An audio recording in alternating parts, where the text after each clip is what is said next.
आज हम धन प्राप्ति के भी कुछ उपाय बताएंगे।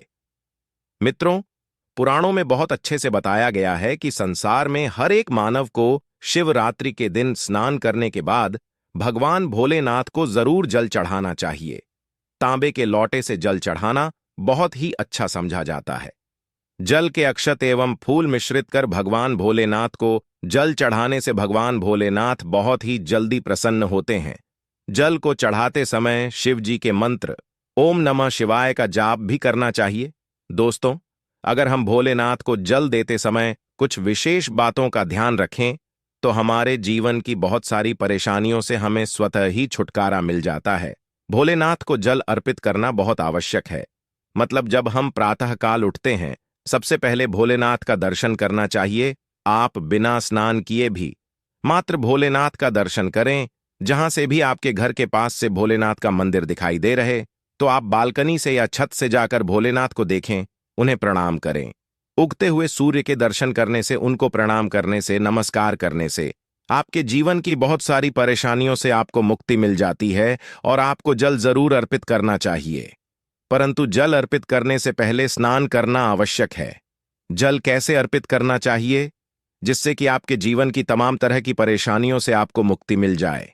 अगर आपके विवाह में कोई बाधा आ रही है, मनचाहा विवाह चाहते हैं, चाहे जीवन साथी चाहते हैं, कर्ज में गिरे हुए हो, धन का अभाव है, व्यापार आपका नहीं चल रहा है, या फिर आपकी संतान प्राप्ति में बाधा है, किसी भी तरह की आपकी कोई परेशानी है, अगर आप भोलेनाथ को जल अर्पित करते समय कुछ विशेष बातों का ध्यान रखें तो बहुत ही जल्द आपकी परेशानी से आपको छुटकारा मिलता है। भोलेनाथ को जल अर्पित करने से सरकारी नौकरी में आ रही बाधाएं दूर होती हैं। हमारा सूर्य जब मजबूत होता है तो हमारे को समाज में मान प्रतिष्ठा की प्राप्ति होती है, सम्मान की बनती होती है, आत्मविश्वास बढ़ता है, मन मजबूत होता है, जिससे कि हम जीवन के हर क्षेत्र में सफलता हासिल करते हैं। किसी भी तरह का डर हमारे मन में नहीं रहता है। आत्मविश्वास से हमारा मन जो है भरा रहता है। भोलेनाथ को जल अर्पित करना बहुत ही आवश्यक है। मतलब हर रोज आप स्नान के बाद जल तो जरूर अर्पित कीजिए। किस तरह से आप जल करें जिससे कि आपके जीवन की समस्त परेशानियां दूर हो, यह सभी बातें मैं आज आपसे इस वीडियो में शेयर करने वाला हूं। और अगर आपको वीडियो अच्छी, पूरी वीडियो जरूर देख लीजिए। पूरी वीडियो देखने के बाद अगर आपको आज की वीडियो अच्छी लगे तो इसे लाइक कर दीजिए और ज्यादा से ज्यादा इस वीडियो को अपने फैमिली फ्रेंड्स के साथ शेयर कीजिए। चैनल पर पहली बार आए हैं तो चैनल को सब्सक्राइब जरूर कर लीजिए, बेल बटन को प्रेस कर लीजिए। इससे यह होगा कि इस तरह की सभी वीडियोस की नोटिफिकेशन आपको सबसे पहले मिलेगी। अब बात करते हैं कि भोलेनाथ को जल अर्पित करते समय हमें किन बातों का विशेष रूप से ध्यान रखना चाहिए।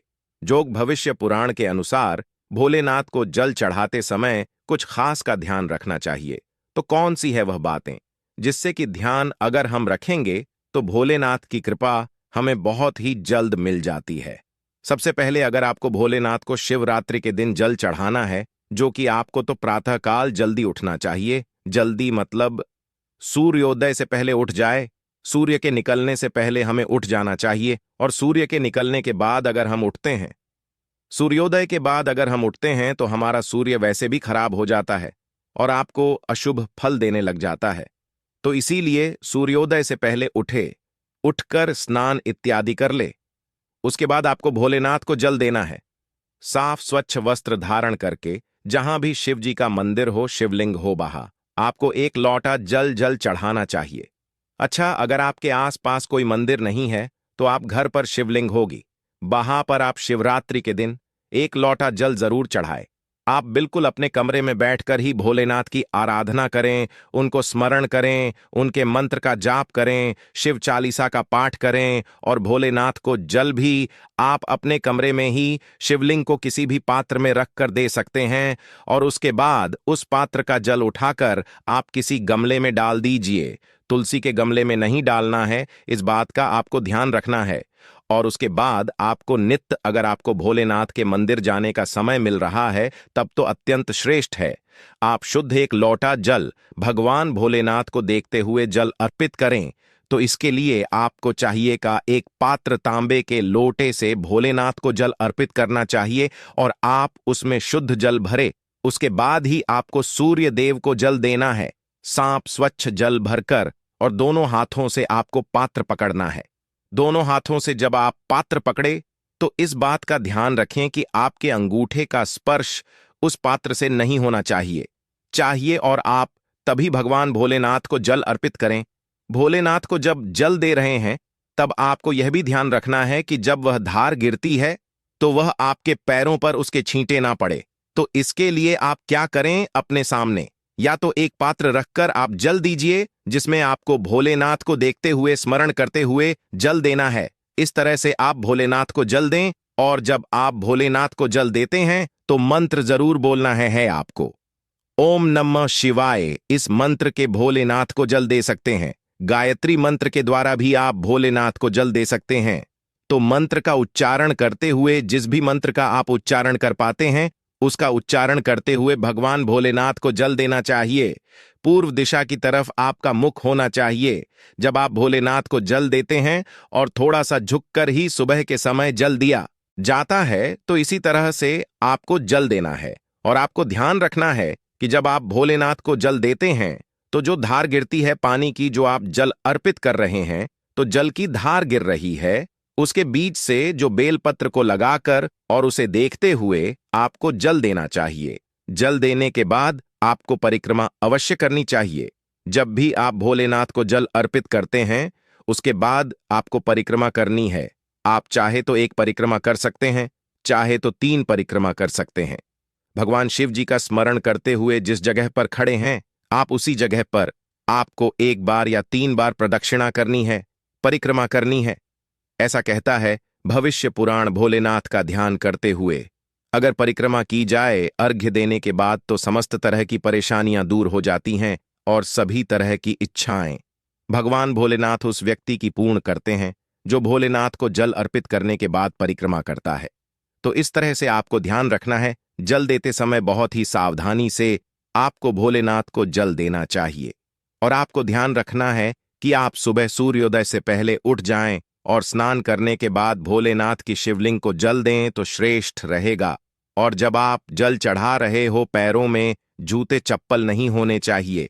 जल चढ़ाते वक्त आपको ध्यान रखना है कि वह पानी जो उसका स्पर्श आपके पैरों में ना हो। और जब आप जल चढ़ा लेते हैं तो उस जल का स्पर्श मतलब जो जल आपने चढ़ाया है नीचे शिवलिंग से, वहां से आपको अपनी 2 उंगलियों से जल लेना है और अपने मस्तक पर, अपने हृदय पर लगाना है। इस तरह से आपको देवों के देव महादेव को जल अर्पित करना है।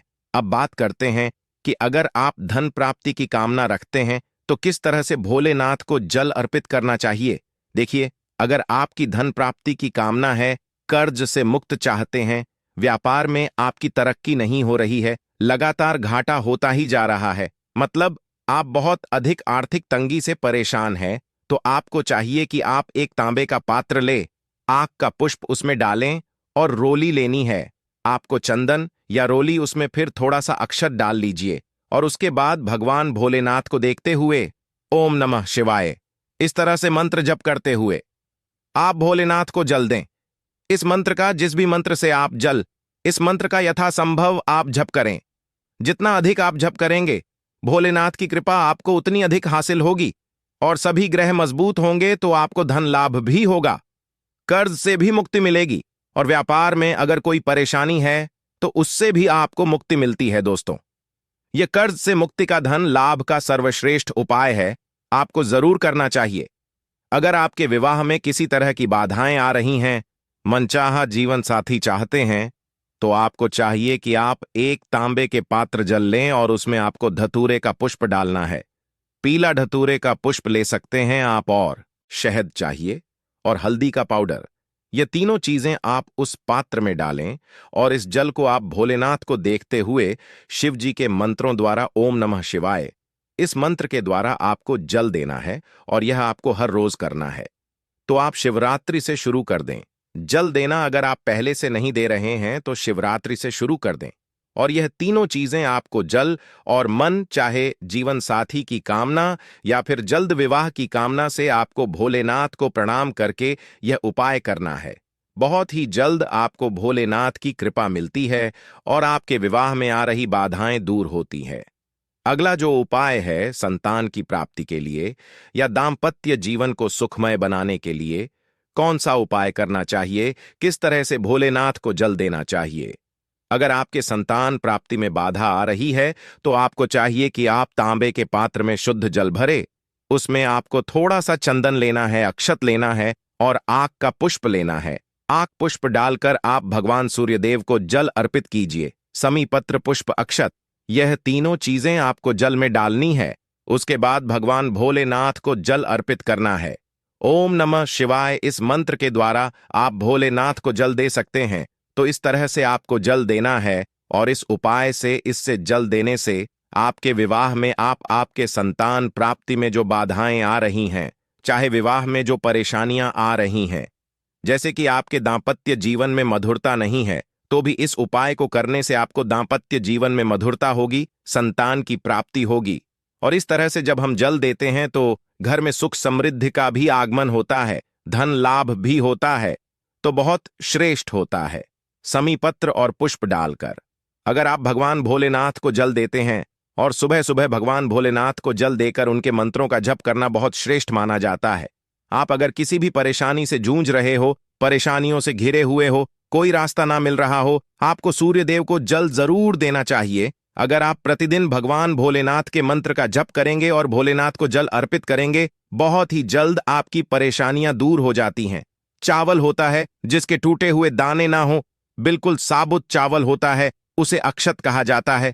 तो थोड़े से अक्षत, रोली और बेलपत्र डालकर भोलेनाथ को जल देना है। 7 बार में आपको जल देना है। जैसा कि बताया जाता है, आपको 3 बार में जल देना चाहिए। रोक रोक कर एक ही पात्र का जल हम 3 बार में देते हैं। हमें पत्र डालना है, तो इस विशेष सामग्री की वजह से हम इस जल को 7 बार में भी दे सकते हैं। तो आप रोक रोक उसे जल को, एक पत्र के जल को 7 बार में दीजिए। भोलेनाथ को देखते हुए आपको बोलना है ओम नमः शिवाय। तो इस तरह से इस मंत्र को बोलते हुए अगर भगवान भोलेनाथ को जल अर्पित करते हैं, जल्द ही आपके मन की कामनाएं पूर्ण हो जाती है। आपकी जो भी कामना भगवान भोलेनाथ से कहे, थोड़े समय तक आप शिव चालीसा का पाठ कर सकते हैं। चाहे तो 1 बार या 3 बार या फिर 108 बार ओम नमः शिवाय का जप कर लीजिए, या भगवान भोलेनाथ का कोई भी एक मंत्र जिसका आप 108 बार जप कर सकते हैं, जरूर इस उपाय को करने के बाद कीजिए। इससे आपकी कामना शीघ्र पूर्ण हो जाती है। दोस्तों, आज की वीडियो में हमने भोलेनाथ को मजबूत करने का उपाय बताया। भोलेनाथ को मजबूत करने हैं। भोलेनाथ आत्मा के कारक है और सबसे जरूरी है आत्मविश्वास का बली होना। अगर हम में किसी भी तरह की सफलता पाना चाहते हैं तो बहुत जरूरी है कि आप भोलेनाथ की आराधना कीजिए, प्रतिदिन कीजिए और शिवरात्रि के दिन विशेष रूप से कीजिए। उम्मीद करते हैं आज की वीडियो से आपको लाभ जरूर हो। आशा करते हैं हमारे द्वारा बताई गई जानकारी आपको अच्छी लगी होगी। तो दोस्तों, आपसे निवेदन है कि वीडियो को लाइक और चैनल को सब्सक्राइब जरूर कर दे और अपने फैमिली और दोस्तों में इस वीडियो को जरूर शेयर कर दे।